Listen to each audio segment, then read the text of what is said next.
پاکستانی لڑکیوں سے جعلی شادی اسکینڈل کے الزام میں گرفتار چینی باشندوں سے متعلق چینی سفارت خانے کا موقف سامنے آیا ہے، جس میں سفارت خانے کے ترجمان کا کہنا ہے کہ پاکستان میں چینی باشندوں کی گرفتاریوں کی خبریں دیکھی ہیں۔ چین جائز شادیوں کا تحفظ کرنے کی پالیسی پر کاربند ہے، لیکن شادی کی آڑ میں جرائم کرنے والے باشندوں کے خلاف پاکستان کے ساتھ کھڑا ہے۔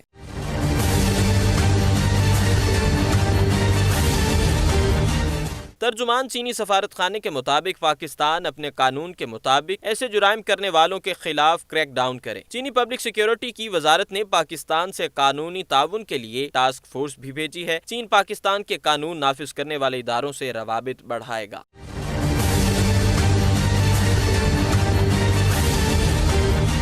ترجمان کے مطابق میڈیا میں چلنے والی بعض خبریں حقائق کے خلاف ہیں۔ چینی پبلک سیکیورٹی وزارت نے بھی تحقیقات کی ہیں۔ چین میں پاکستانی خواتین سے زبردستی جسم فروشی نہیں کرائی جا رہی، جبکہ شادی کر کے چین جانے والی پاکستانی خواتین کے جسمانی اعضاء نکالنے کی خبریں درست نہیں۔